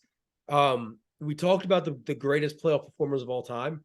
Dude, what's going on? What does Jimmy do that he's able to turn it on from in the regular season this season, a 22-5-5 guy with 54% from the field, 35% from three, and then through 5 games in the playoffs this year, 37-6-5, 60% from the field, 44% from three. What the hell is he doing that he's able to do this? Maybe Joel Embiid needs to take a lesson and coast a little bit in the regular season. Guy's MVP. I think Jimmy's like, let me get to the playoffs healthy, and I'm gonna turn it up. I don't even know. I have no words. He's a gamer. He's an absolute it's coming. Defenses know it's coming at this point. It's not a surprise. And they don't have other guys. You can double him, like play off of him. Really can. His ankle sprain looked nasty the other night, though. Yeah. I'm a little worried about it. Yeah. So we'll see. I picked the Knicks in the beginning of the series. I'm starting to waver a little bit, but we'll see. My other observation, we're going to tie it hand in hand. The Milwaukee Bucks. I don't know how we didn't mention this, and this ties in, I guess, with our next segment. So again, we'll segue a little bit. But how much heat do you think Giannis should get for them losing to Miami in the first round? Well, what was he on the floor for? How many of those games? He only missed 2 games plus 15 minutes of game one. Look, he's the star. He has to be. It has to fall on him. If that happens to Philadelphia, who's it fall on? Right, we would be bitching about Embiid, right? Right, 100%. It has to fall on him. And then for him to sit there, and I get you're frustrated, and I get you don't want to answer the questions, but for you to sit there then at the press conference and call the guy out and say like, "Oh, this isn't a failure." What the hell is it? It's absolutely a failure. You didn't win the NBA title. You were the number 1 team in the East. You're the number it's absolutely a failure. You're one of the best players in basketball. What else can it be? Do you think? Again, he's doing that press conference right after the game, which I always think is tough, especially given what they went through. Do you think if the reporter uses the word disappointment instead of failure, he answers it differently? I don't know. I think it's like you said, heat of the moment. He doesn't want to hear anything at that point negative talking about. He's protecting his guys. I get it. No, I don't think that makes a difference in the choice of word if you use disappointment. Failure is a strong word. Disappointment's a strong word too, though. It's an inexcusable loss. Forget the series. First of all, they lose the series, which is bad.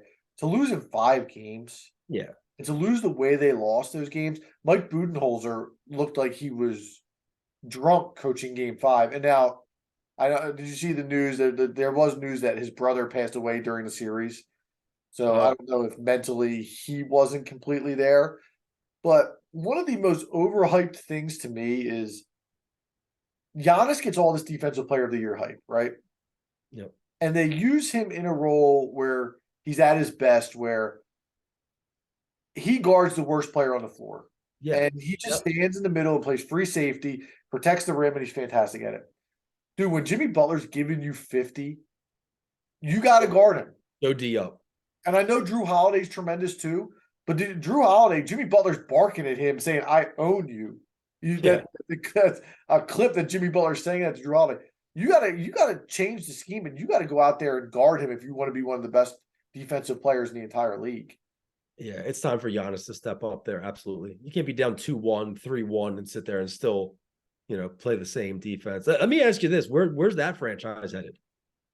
They still have Giannis, who's the best player in the league. So I think they're going to be fine, but they've got issues. I mean, Middleton's a free agent at the end of this year, and Yeah. I don't know if they bring him back or what he's going to get on the open market because I think he's a little overrated, to be honest with you. But I think somebody will be willing to pay him. Drew Holiday has announced on a podcast that he's playing 2 more years and he's retiring when his contract is up. So again, they have that core right now, but they don't have a lot around it, and it'll be interesting to see where they go. I mean, they're lucky they won a championship. I say lucky. If they didn't, they'd be in the same boat the Sixers were getting, and Giannis would be getting the same heat that Joel gets because Giannis has been eliminated 3 times in the first round in his career. Yeah. And again, I think 2 of those were a little bit early, but he was still the guy. And that just seems like too many times to get eliminated in the first round. I wouldn't be surprised if I think Budenholzer gets another year there, but the seat is hot. Yeah. Is Brooke Lopez there for a couple more years? Let me Google Brooks' contract. See, I mean, I'm just looking at the roster and I don't love it. Like Grayson Allen is Grayson Allen. I'm not a Grayson Allen guy. I'm not a Bobby Portis guy. And I'm in the Middleton is overrated camp with you. Ooh, Brooke Lopez is a free agent this offseason. So yeah, there you go, man. If you might potentially lose Brooke Lopez and Chris Middleton, I mean, I don't know who's obviously you'll bring some guys in, but I think I would have to think that this may be a hot take. I think Lopez is a bigger priority than Middleton. I think so too. And this is an old team, man. Looking at Yeah, the ages of these guys, this is an old team. and they have not done. I mean, shout out to the Sixers in respect of they've snagged some guys late in the draft who have been contributors. Milwaukee really hasn't. I mean, you look at again Tyrese Maxey is case in point. But you even look at Matisse Thybulle, who again you're able to spin into Jalen McDaniels, who could at least contribute for you as a young talent. Paul Reed are Hmm. all younger guys the Sixers were able to find late in drafts. Milwaukee hasn't really done that. No, but they sit there and they keep Giannis's brother on the roster. Right. Well, got to keep the man happy. Look, at the end of the day, when you have a top 5 player in the league, top 7 player in the league, you're always going to be a perennial threat, I guess, unless you're Dallas. Um, Yeah. and so Yeah, it's when I new asked that time. question, I just thought they might be trending downward. It depends, a lot rides in this offseason for the Bucks. I felt it's easy to say now. I felt the whole season that something was a little off with that Milwaukee team. Mm-hmm. They went on this one run in March where they won like 17 or 18 in a row, and it really bolstered their record. But it just didn't feel like the same type of season they've had in the past, and it played itself out. I mean, They again, never felt like a threat, and we said it all the time that we would be happy to see them in the second round of the playoffs over a Boston. But now it doesn't matter. Nobody was seeing them in the second round of the playoffs. I said it's crazy that as good as the Sixers have been the last 6 years, as good as Milwaukee's been in the last 6 years, they've never matched up in the playoffs, which is just crazy. Yeah. But we're going to transition to segment 3, where Al and I, not only Milwaukee getting eliminated, but there was, I don't want to spoil another list, there was another major upset in sports. We're going to talk about the most disappointing / biggest collapses / biggest choke jobs of seasons that we've seen in our lifetime, and we are going to rank them next. We'll be right back. Welcome back to segment 3, where we're going to talk about the biggest choke jobs, collapses, disappointments, however you want to word it. So, Al, we each ranked 5, and we can riff at the end on some other ones that we have on here. But I'll start. Let's go 5-1, obviously. And my number 5 team actually didn't even make the playoffs, but it's a team that I could not stand, and I needed to put them on the list. It's the 2007 New York Mets. Oh. As many Philadelphia fans will remember, New York Mets had a 7.5 game lead with 15 games to go and proceed to completely wilt, led by Jose Reyes, David Wright, Tom Glavine, and on the last day of the season, they were tied. And the Phillies were playing the Nationals, and the Marlins were playing the Mets. The Mets game started at 1. The Phillies game started at 1:30. And Tom Glavine is on the mound and goes out and gives up 6 runs in the top of the first to the Florida Marlins. They're playing this on the big screen at Citizens Bank Park. The place is going bananas. And I believe Jamie Moyer threw that day and leads the Phillies to the first division title since 1993. That Mets team, you want to talk about a team with a loser attitude. Carlos Beltran, Carlos Delgado may have been still on that team, Luis Castillo, all those guys. I couldn't have been happier to see a team collapse than that New York Mets team. And that team still, if you talk about it to New Yorkers, they still get upset about that 2007 season. Yeah, we've talked about it a lot of times, man. That Tom Glavine blow up down in Miami was just a beautiful thing to watch unfold. Was David Wright on that team yet? David Wright was on that team. I mean, that team was stacked. That team was stacked. They were loaded. Remember, the Phillies played, the start of all this was in August. The Phillies played the Mets at Citizens Bank Park, 4-game series. They sweep the series, capped off by the afternoon game when Chase Utley gets the walk-off hit off Billy Wagner. I don't know if you remember that. I think Tadahito Iguchi. Oh, man.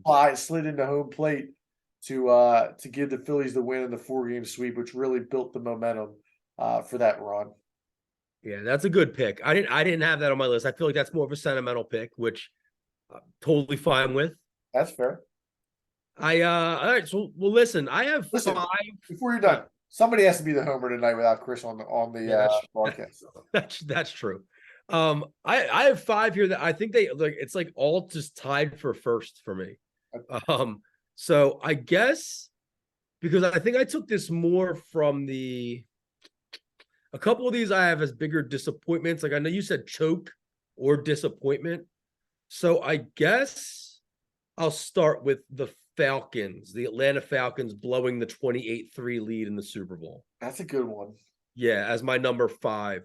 So going back to that game, I'm sure, a lot of the listeners, you guys remember the Atlanta Falcons score in the third quarter with 8 minutes and 31 seconds left to give them a 28-3 lead.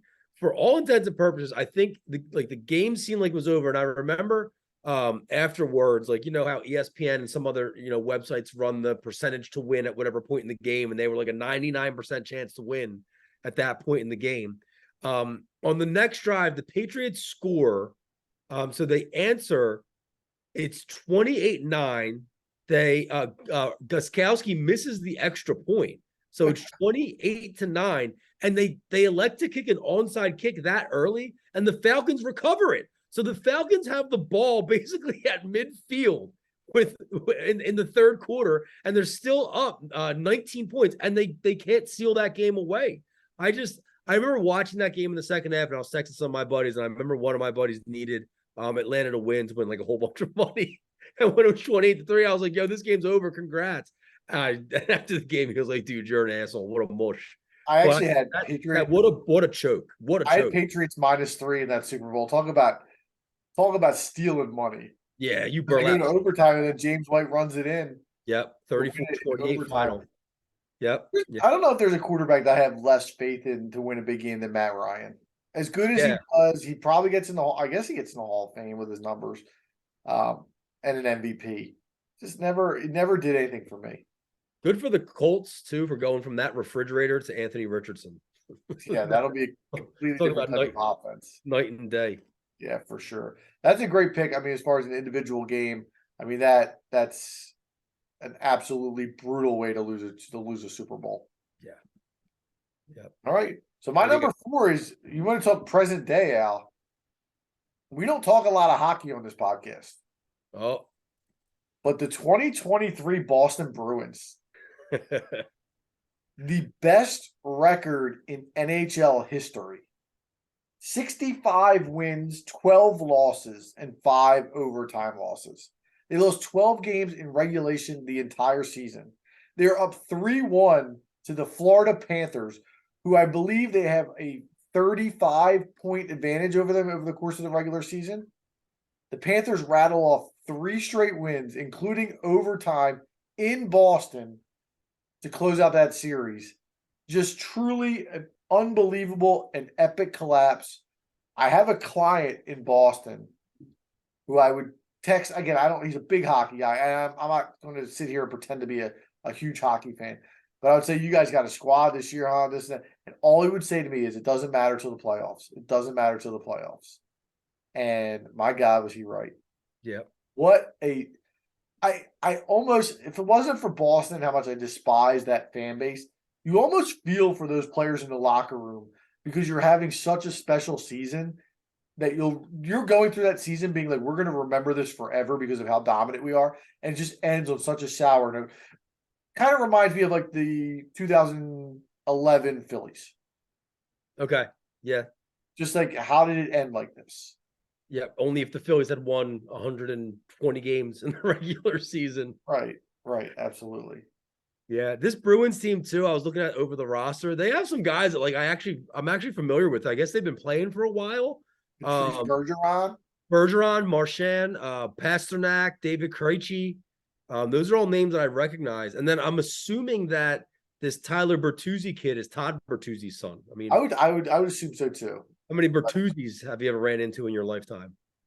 Not too many. Yeah, that's up there as one of the biggest disappointments of all time. The only reason why I would maybe have it low on my list is because it's hockey. Yeah, and look, hockey, anything can happen in hockey with like a hot goaltender. I think 8 seeds eliminate 1 seeds in hockey more than anything else. But you have the greatest team of all time, record-wise. Yeah. You can't blow a 3-1 lead. Yeah.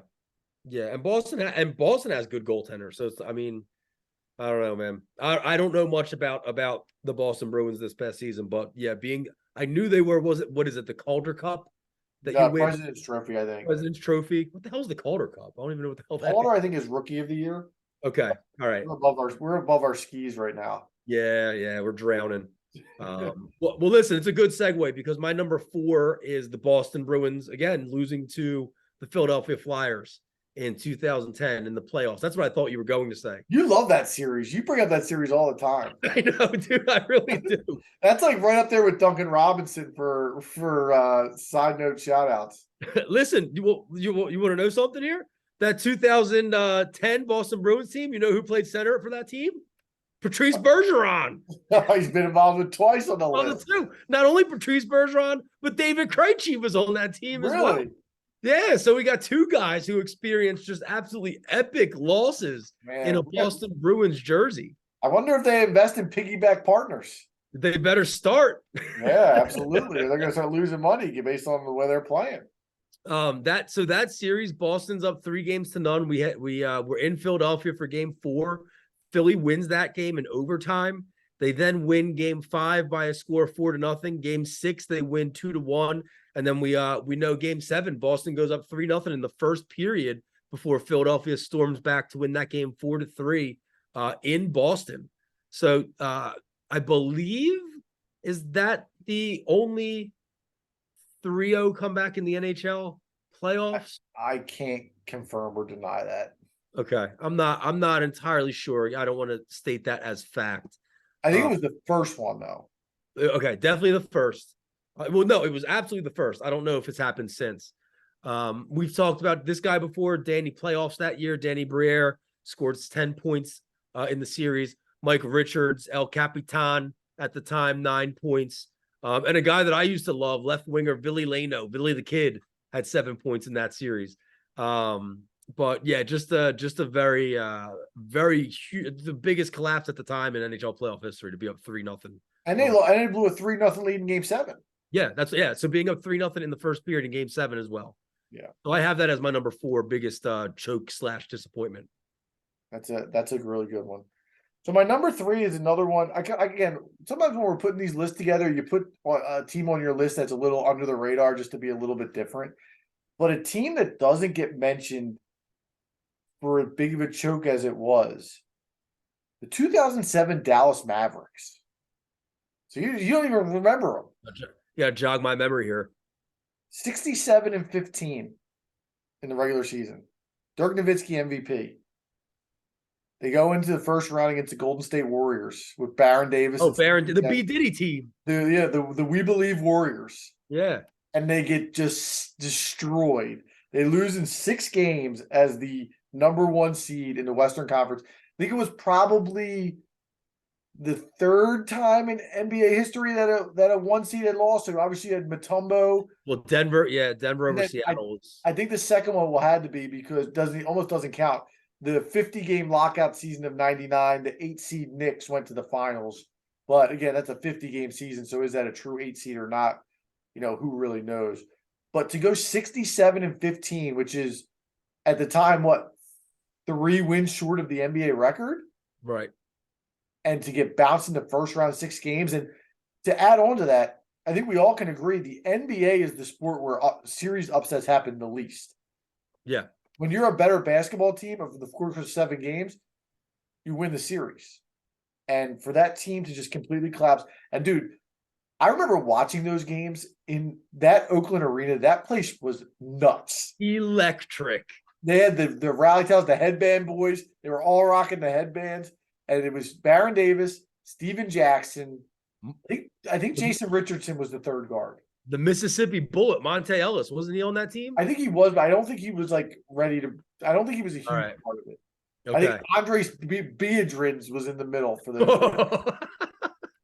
Andres Biedrins. And then everybody was hyping him up, and then the We Believe Warriors get bounced in the second round. But dude, an epic disappointment. Actually, I'm very happy that Dirk Nowitzki ended up winning a title because I think goes down as one of the more underrated players of our generation. Probably without it, I think with it, he's probably rated properly. He's like 5th or 6th all time in the NBA points. Yeah, that's wild. He was awesome, dude. He was unstoppable, man. That fadeaway jumper is unstoppable. Absolutely. That's a cheat code shot. All right. My top 3, man, dude, I don't know how I can rank one of these to be the 3rd biggest disappointment. I really don't know how. So I'm just going to say because it wasn't in the championship game, I'll say the Yankees in 2004 blowing. They can be one, dude. Blowing the 3-0 lead in the ALCS to the Boston Red Sox. This was before Boston had won anything at all. That was the year that Boston won and got the monkey off their back for the first time. So at that point, they were still the little sister, the little brother to the Yankees. The Yankees are up 3-0. If you want to jump in because they're your number 1, go ahead and jump in. But go ahead. Game 4 goes into extra innings. Goes to 12 innings before Boston is able to win that game. El Duque starts that game.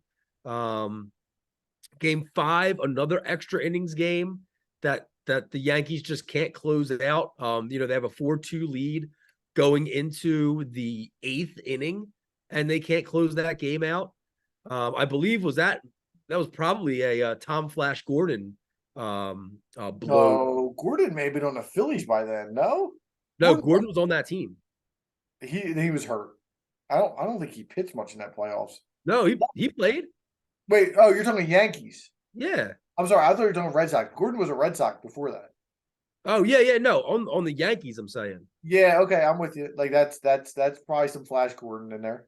Yeah, and then game 6 we have the bloody sock game, and then game 7 is a boat race. But just unbelievable that the Yankees were not able to close that out after the 3-0 lead. And now correct me if I'm wrong here, Adam. Is that the only 3-0 blown lead in Major League Baseball? Never had happened before. Okay, never. But that's the only one. I don't think it's happened since. Okay. The other thing that is crazy to think about is the Yankees. That rivalry at that time was peaking. Like A-Rod was throwing, or Don Zimmer was getting thrown to the ground by Pedro. A-Rod and Varitek. Those were the best 2 teams in baseball for a handful of years, and that rivalry was hot. And the Yankees had always beaten the Red Sox. And for them to blow a 3-0 lead, the first time in Major League Baseball history against the Red Sox, it was just truly epic in what you were watching. I don't think you could have not been a sports fan everybody was tuned into that game 7. Yeah, it's hard to imagine now Right. that baseball at one point was must-see TV for everybody. Right. And that the year before was game 7 that Aaron Bleepin Boone hits the homer in extra innings. Grady Little leaves Pedro in too long. It's just like the Yankees own them. They go up 3-0. I don't know if you have the series in front of you, but the third game, the Yankees beat them like 18 to like 7 or something. 19-8, the third game. 19-8. And it was just like, this is over again, and this is happening again. And just it came out of complete nowhere. I hated that Red Sox team. I didn't mention it either. The Yankees had the lead going into the bottom of the ninth, game 4. Yeah, correct. Dave Roberts steals second base, and then I think Bill Miller knocked them in. Bill Miller ends it in extra innings. Yep. Look, they made a movie about it. Fever Pitch. Yeah, that's true. Made a movie about it. It's a truly epic collapse. It's one of the greatest stories you could tell if you're a Red Sox fan. Shout out to them, and shout out to the Yankees for just letting it happen. It was one of I have it as the biggest collapse of our lifetime. Now, you say you hated that Red Sox team, but did you hate them more than the Yankees? Yeah, I was rooting for the Yankees. Wow. I just like my whole life, I've never rooted against the team more than the Yankees. I mean, obviously other than our division rivals, but the Yankees have always been so hated. I just hate the Red Sox fans. Even then, though, when they were such lovable losers back then. I couldn't get behind them. I just can't. I hate Boston. I hate Boston with a passion. Wow. And dude, I remember we were in college when that happened. Yeah. And when they won, dude, people were like in the streets. Yeah. At Pitt, and I was like, I don't understand what you guys are celebrating. And then they just ran train over the St. Louis Cardinals in the World Series 4-0. You were probably busy throwing tennis balls at Mike Smith's ass up against a brick wall. Dude, you got an unbelievable memory. Unbelievable memory. Shout out Mike Smith. Yeah, I don't know if Smitty's listening to this. I haven't heard from him in years. But that's a good one. So you have that at number 2. So I had 3. I had 3. You had 3. Okay, so I have a feeling this one I have at number 2, you're gonna have on your list somewhere as well. Probably. The New England Patriots, 2000. Yeah. I have 2007. I don't know if that year's correct. It's correct. Yeah. I have them at number 1. 17-0. Boat racing teams the entire season. Tom Brady, Randy Moss, Bill Belichick. 14-point favorites going into the Super Bowl against the New York Giants, led by Eli Manning. And it happens. The Giants shut them down. I think 14-10 is the final score, if I'm not mistaken. Plexico Burress catches the touchdown. You checking the score? Was it 14? Was it 17-14? 17-14. That's 17-14. Right, because the Giants wouldn't have kicked the field goal. So, yeah. 17-14. The Plexico Burress scores the touchdown. Just as a fan, to watch a season, again, we've mentioned this a few times, where you dominate every single game, but in the biggest game of the year, you just can't come through. Just an epic, epic disappointment as a Patriots fan. I can't imagine having to watch that.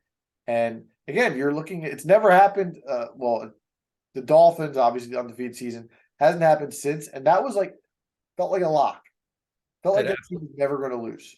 It absolutely did. They were, like you said, they averaged 36.8 points per game, gave up 17.1 points per game. In the preseason, they were only plus 250 to win the Super Bowl in the preseason. I mean, that's got to be the lowest ever. There's no way there's been a team lower than that as far as the odds go. It was the third biggest upset in a Super Bowl ever. You mentioned Tom Brady. He threw for 4,800 yards, 50 touchdowns. Randy Moss catches 98 balls, 1,493 yards, 23 touchdowns.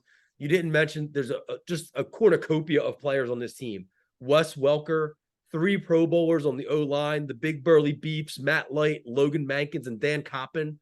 And then on the defensive side of the ball, these are all starters on the defense. You had Vince Wilfork, Ty Warren, Mike Vrabel, Teddy Bruschi, Roosevelt Colvin, Adelius Thomas, Asante Samuel, and Rodney Harrison. That team's loaded. That's a Pro Bowl team. Yep. How do you beat them? And how do you hold them to 14 points? Pass rush. Strahan was a Human Yura. Yep.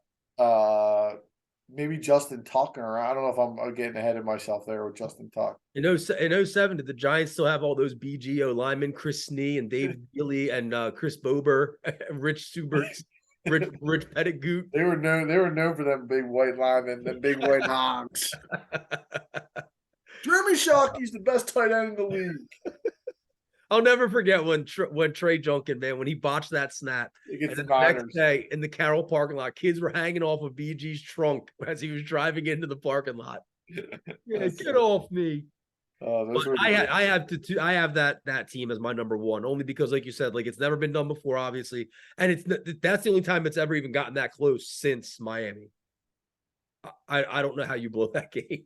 Yeah, so I know what you're going to have as your final one. I'll argue with you a little bit on it though. Go ahead. The Warriors. Yeah.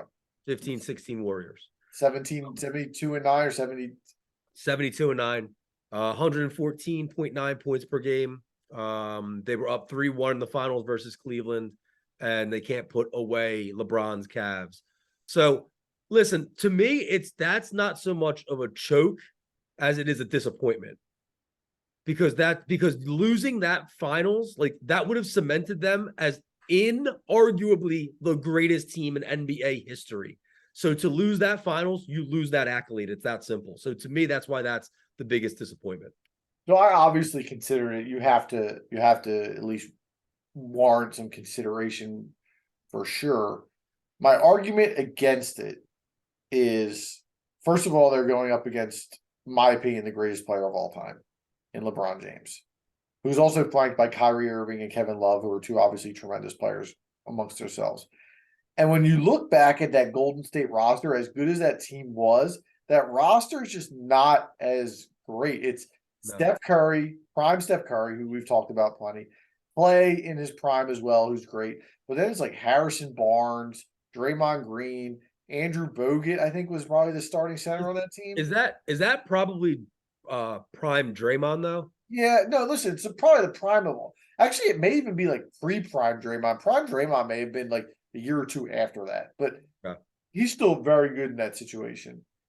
And what I'm saying is, when you look at it roster-wise, I don't think it's the best roster in the history of basketball. Like, I would take those Bulls teams over that. I would take the Golden State team with Kevin Durant over that. I don't think anybody would argue that. Yeah, so, I 1,000,000% agree. It just, to me, it's a great team who had a season that was obviously marred with tremendous health when you look at it that way.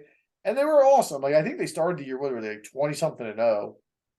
Yeah, they won their first 24 games. Yeah, so listen, I don't want to sound like I'm disparaging that team. They were awesome. I remember watching those games being like, when are they going to lose? Correct me if I'm wrong. Their first loss is to Milwaukee? Yep, Milwaukee. No, wait. I'm looking at the wrong game. My bad. Yeah, it was at Milwaukee. At Milwaukee, they lose. So the night before, Boston took them to double overtime at Boston. And then the next night, so the second end of a back-to-back, they go to Milwaukee and lose. That's completely excusable. And look, if Draymond doesn't hit LeBron in the nuts in Game 4, who knows how that series ends up? They may end up closing it out in 5. And then, obviously, you have the block on Iguodala, probably the highlight of LeBron's career. Yeah. And to me, that solidified LeBron as, well, there's been moments since, but it put him in the Jordan pantheon.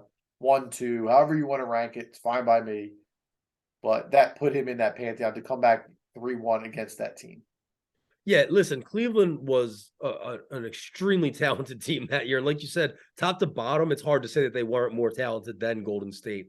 They were the number 1 seed in the East. You already named the players, so I won't go ahead and repeat what you said. But yeah, it's just, for me, it's more of the disappointment than it is. It's not a choke by any stretch. I mean, being up 3-1, it's a little bit of a choke, but not so much as it is being up 3-0. You know, some of the other teams that I mentioned here earlier in the segment. So, but yeah, just like I said, and if they win that, we talked about it in segment 2. I brought it up. If they win that, they close that series out and they win 4-1, 4-2. That's a whole different conversation for Steph Curry today. Yeah. 5 rings and being the captain of, and probably would have been the MVP of that finals at that point, the again, inarguably greatest team in NBA history. That changes the whole narrative. And don't forget, they also lost the finals in 19 because Durant and Klay Thompson get hurt in that series against Toronto. Yep. Those are two what ifs. And look, you can say what you want because they also caught some other breaks along the way. You know, obviously they play the year before they collapsed, they get LeBron and that Cleveland team with Kevin Love and Kyrie Irving both getting hurt. So, you know, those breaks go both ways. But no, Yeah. absolutely. The what ifs, you can play what ifs for a ton of them. But I think you said it well when it's more of a disappointment than a choke job. Yeah. When you're talking about that there. And you and Chris are obviously more of the NBA gurus and historians. When I initially immediately I thought of this team, and my initial gut thought was KD was on that team. Oh, right. You would think that. He had to have been. You know what I mean? It was the But next no. year that they brought him in. Yep. Yep. The Knicks did end up pulling out the game here against Miami. So that series is now knotted at 1, which is, I think, good news for the Sixers moving forward. But I want to see that series go deep because the Garden's awesome. Yeah, you said you got the Knicks. You think? Yeah, I got the Knicks. I got the Knicks, the Warriors, the Nuggets, and the Celtics. And obviously, Nuggets are up 2-0, but I would have taken that beforehand. Just being You have no more busts, right, or disappointments to list? No, I have a couple honorable mentions we can go through, but go ahead if you have something else. Real quick, just we just brought it up. Power rank who? Because I was doing this with my kids tonight in school. Who are the top 4 teams right now in the playoffs still standing? So, like the best 4 teams or the 4 teams most likely to win it all? Or Do that. which one? The second one. Okay, the 4 team most Because likely. that's based on how they're playing right now, right? I'm assuming. Yeah, but like for me, I look at Boston and like their road to the finals is a lot easier than some of the other ones. Okay, so then I guess do the best 4.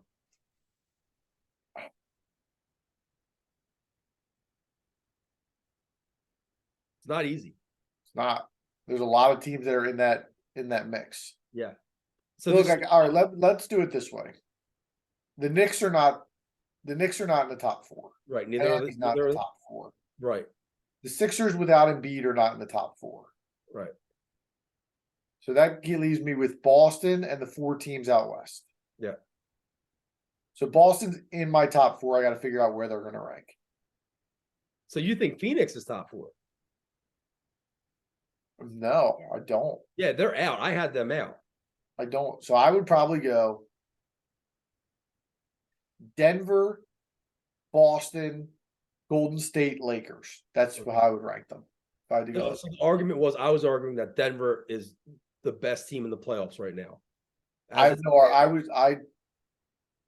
that, right? I said Denver. Yeah, you said that. You said that. Yeah, they're playing the best. Just based on how they've looked, everything. I mean, they're completely just making Phoenix look foolish. Yeah. Who were the favorites in the West prior to the playoffs starting? Which was fraudulent. I've talked about how I felt about acquiring a guy that late in the season, and Phoenix has no depth and it's showing. But also, Denver's such a tough place to play. Yeah, it is. And I was just saying how close it was really between Denver, LA, and Golden State. So one of my students was really adamant on the Lakers, and I was just saying I think it's a little bit more of a toss-up than he. It is. Ironic's probably not the right word, but it is cool that we just had that conversation so much about that Warriors team and those finals runs, and now we're still 7-8 years later. It's LeBron and Curry again going at it. Yeah, this is history. This is history. I'm definitely going to make, even though these are West Coast games, I'm definitely going to make Jackson sit down and watch a couple of these Warriors-Lakers games. You're going to keep them up. Dude, I seen a video of Jackson Ryan getting a little loose at the school dance. Get a little loose. He's got some moves. Casey said all the messages to her were, "Oh, he looks just like Al." Well, what a compliment. I guess maybe for you. What do you got? The biggest disappointments. Mentions here. Would you say who I have? Yeah. I had the 05 Colts. So these are more like ones that fell beneath the cracks. The 05 Colts, 13-0. Then they kind of tanked the last couple games. They were 14-2 and then lose their first playoff game to the Steelers. Huge disappointment season. Obviously, Peyton Manning had a handful of them. 2000 Portland Trailblazers. Blazers who just continuously fell short with a really talented team with Rasheed Wallace, Steve Smith, Damon Stoudemire. Game 7 against the Lakers had a 15-point lead in the fourth quarter. Yep. And let it slip away. A little bit before our prime, the 93 Buffalo Bills and the Houston Oilers. The Houston Oilers blow a 35-3 lead in third quarter with the Bills having a backup quarterback and running back in. Yep. And then I went individual, little golf reference, because me and you, we got to have it. John Bondeveld. Yeah, that's the only other one I had. I mean, you need a double bogey to win the British Open and you make a triple. That's And terrible. you needed to make. And then to lose like an 8-foot putt to make triple. Yeah. And then to lose in the playoff, that is spectacular. That's an epic choke. But here's the thing. Epic choke. Can't imagine that he would want it this way, but he's so much more well known because he gave it away. People would not know who John Bondeveld was if he just won that British Open. Oh, would you want to be known for that? No, but I mean, I'd rather be shrouded in mystery than be the famous loser. I guess you're right, but come on, man. Yeah, all right, bad take. That was the only other one you had? That was the only other one I had. I was, I wanted to rattle Spieth at the Masters of 15, but really it's Van de Velde. That's the only one. The gut feeling as a fan when your team disappoints you, it's so hard to explain to a non-sports fan. Yeah. Because it's just you're so invested in something that's so out of your control. Yep. That's what makes the ups and downs so beautiful, is you can't control it. Yeah. Yeah. It's and as a dad, I used to seriously question how much I wanted to expose Jackson to Philadelphia sports and Penn State sports, knowing the misery he's going to have to go through. But he doesn't have a choice, because you deal with those lows to attain the highs. And it's a beautiful thing. And not to get sappy here, but to be able to share that is a beautiful thing. So yeah, it is. It's impossible to explain, but it's those epic collapses that make the successes that much sweeter. Yep. That was very, very, very well said. And you felt it this year with the Phillies. I mean, how fun was that run, especially because it came out of nowhere. So Absolutely. That should wrap it up for episode 43. Any final words? You want to shout out anything to Chris? Well, no, I don't want to shout out Chris. This weekend I had my golf trip. I was telling you about it off the air earlier. Any advice? Because you have a plethora of golf trips under your belt. So how many rounds? So we have 3 rounds. We have a round Friday, and then we have back-to-back Saturday. We're going Stableford scoring. Everything is straight up except for Saturday's last round. It's going to be a 2-man alternate shot on the front and then a 2-man scramble on the back. So the first round, the Stableford's individual, or is it combined? Stableford is individual for the first 2 rounds, and it's combined for the last round where we have the 2-man games. Because we thought at that point we needed to conserve ourselves a little bit. Last year, people started to get a little bit out of it by the 3rd round. How much boozing is involved? Oh, it's going to be there's going to be a lot of hydrating. My best advice would be just enjoy yourself. Those trips. You want golf advice? I want advice on what should I be doing here, maybe to position myself to get some points on the board here. Bogeys will not hurt you. You hit a ball into the woods. Look, think about this. Or even on a par 5. Say you hit a good drive. Say you got 225 into the green.